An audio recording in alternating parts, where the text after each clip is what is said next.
Hi, welcome to the replay. This is Sandra Espinoza, designing sewist teacher and sewing blogger, and I'm here today to talk to you about cushions. And in fact, there are different things that you need to think about when you make your cushions. I have a cushion here that I'd like to share with you today. And I just want to share again a little bit about myself. My name is Sandra Espinoza, designing sewist teacher and sewing blogger, and I have an online sewing course where I teach people some awesome methods in getting different projects done. So welcome.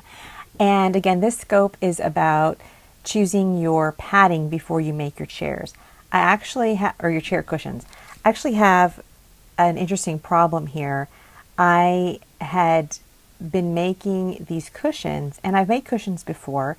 My business is drapery, shades, and bedding. So I do custom work for a lot of people over the last about, I would say, 5 to 6 years. So I have this striped cafe cushion for a client who has a set of metal chairs, a pair of metal chairs, and she had, metal slats on her chairs. And so the slats were really, they're, a basic kind of dimension. So I would say they're probably about 1 inch to 2 inches apart. And the thing to be careful of there was that when I was choosing the padding, I had to be really careful because the padding that I have usually used from my local supplier was the one that I was planning on using, and I couldn't use that cushioning because the supplier had moved, and I just needed to get these cushions done. So I headed to my local fabric store, and I found a couple of options. Now, this is a high density foam, and the high density foam is interesting because it rebounds, or it springs back to place. But this foam doesn't seem to be as dense as the one that I get from my wholesale supplier.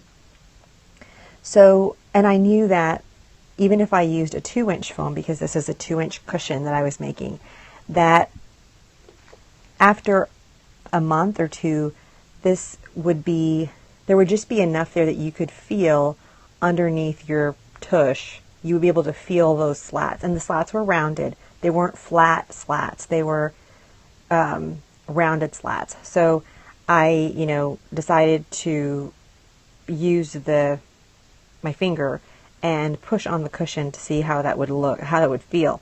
And when I had a 2-inch foam, it just wasn't as good as I had hoped in terms of it rebounding and not being able to feel my finger, which is, like a slat underneath the foam. So I did find this stuff, and it's really dense. I can't feel as much of my, what would be a metal slat underneath that. So I decided to make this the foundation piece, or the base. So instead of using 2 inches of a high density foam, I used a 1-inch high density foam on top of a 1-inch poly foam. And this one actually was called Foamology.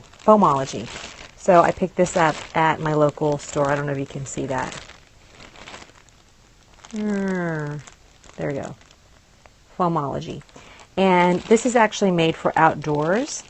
But what I liked about it was that it was really dense, and that when I layered that on top of my foam, it was really nice. And so I knew that that would be a longer lasting combination.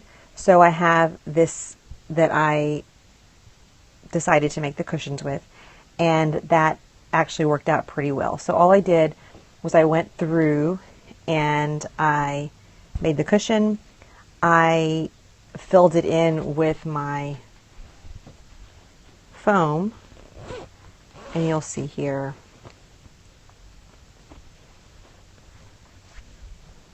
it's a little bit bright. Okay, there you go. Let's see it. Okay, there you go. So yeah, you can see the green foam on top of the white batting type of foam. And so that's how I combined these two together.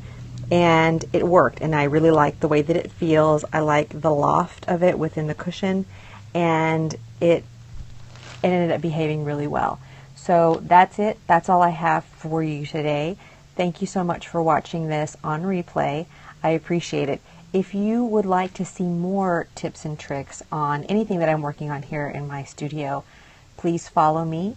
Again, my name is Sandra Espinoza, Designing Sewist teacher and sewing blogger, and I teach people how to sew. Thank you so much for watching, and if you have any questions, feel free to put them into the chat on the next time you see me here live on Periscope. Thanks so much for watching again. Have a great day.